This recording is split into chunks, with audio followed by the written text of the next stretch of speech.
Naam, mtazamaji, taarifa za wakati huu nchini Tanzania ni taarifa za kusikitisha na vilevile za kushtua na kushangaza kwa muda huo huo.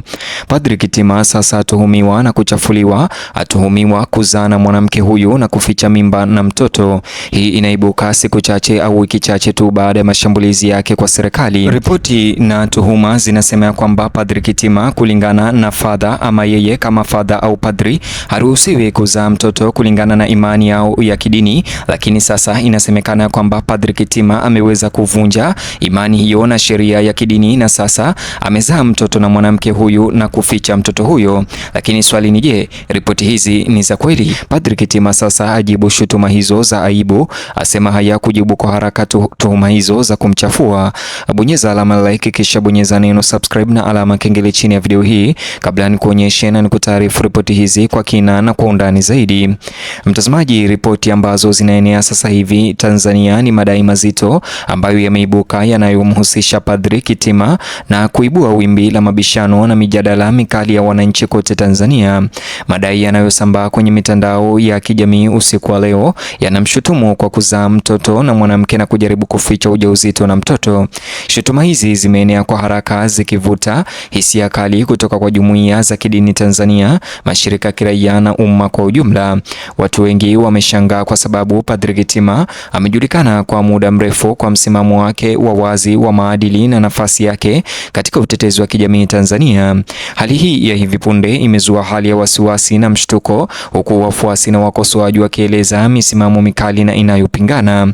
Hadithi ya usimulizi hii ilipozidi kushika kasi jioni ya leo, shinikizo liliongezeka kusababisha jibu la moja kwa moja kutoka kwa kasisi au padri mwenyewe Kitima.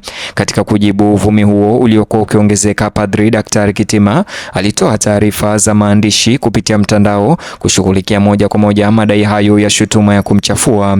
Alisema nyaraka zinazosambaa mtandaoni zinazotoa ushahidi wa yeye kuzaa na mwanamke fulani, ikiwamo kile kinachoelezwa kuwa ni cheti cha kuzaliwa, si za kweli. Kitima alisema kulingana naye, cheti hicho kinachosambazwa ni kina dosari nyingi za kisheria na kiutaratibu ambazo zinaifanya kuwa batili na feki.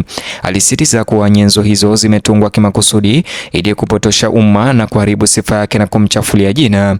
Ujumbe wake ulisisitiza kuwa madai hayo ni ya uongo kabisa na hayana msingi wowote.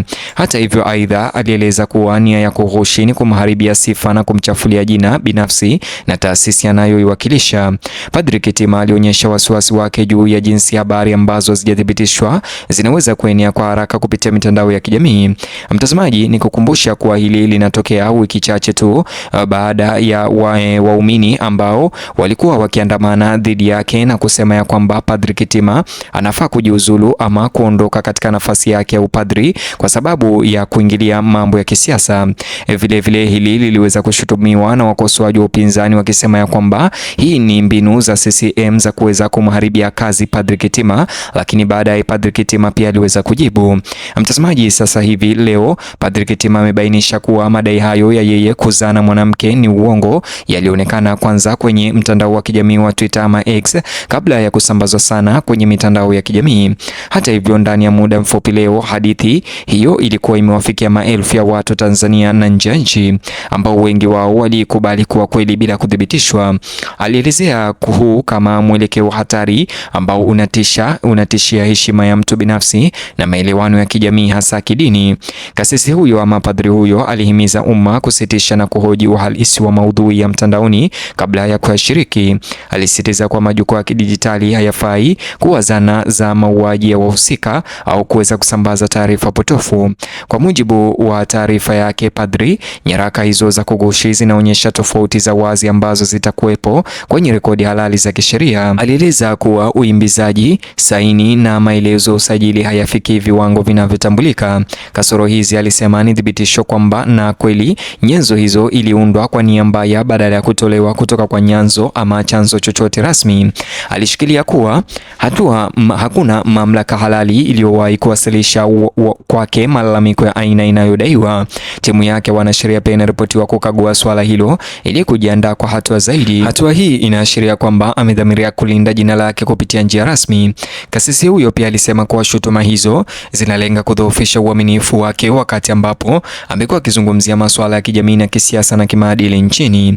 Anaamini kuwa watu fulani wanaweza kumlenga mara kwa mara kwa sababu ya ushawishi wake na msimamo wake wa kisiasa wa umma kuhusu haki na uwajibikaji Tanzania.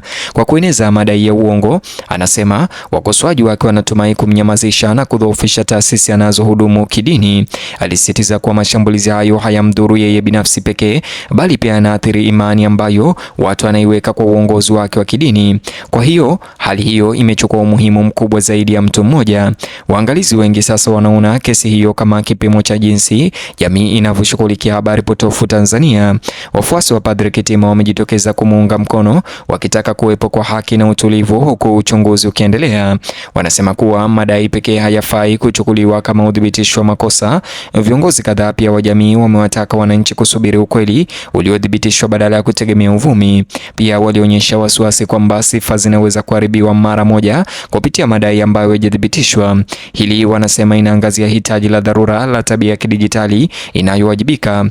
Kesi hiyo hata hivyo sasa imeibua mijadala upya kuhusu viwango vya maadili katika mawasiliano mtandaoni. Wakati huo huo, wakosoaji wanasisitiza kuwa swala hilo linafaa kuchunguzwa kikamilifu na kwa umakini ili kuhakikisha uwazi. Wanasema kuwa madai mazito hata yakipingwa yanastahili kuchunguzwa ipasavyo na mamlaka husika.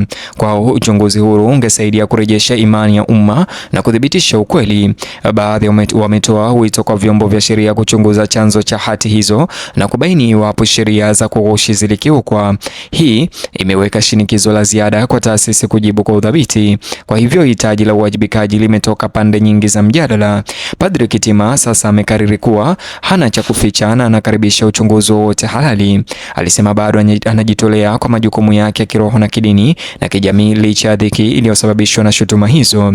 Alitaja tukio hilo kuwa la kuumiza moyo, lakini akasema limeimarisha azimio lake la kutetea ukweli na kuwa na msimamo mmoja. Ujumbe wake ulionyesha sauti tulivu lakini thabiti na yenye huzuni, ikisisitiza kwamba haki itatawala karibuni. Aliwahimiza wafuasi wake kubaki watulivu na kuepuka kujihusisha na makabiliano ya mtandaoni. Kulingana na yeye, heshima na subira ni muhimu wakati wa majaribio hayo. Mzozo huo pia umevuta hisia kwa swala pana la uhushi wa kidijitali na upotoshaji wa utambulisho. Wataalamu wameonya kuwa teknolojia ya kisiasa hurahisisha kutengeneza hati zenye ushawishi. Hata hivyo, bila udhibitisho wa uangalifu, watu wengi wanaweza kupotoshwa na kuamini masimulizi ya uongo.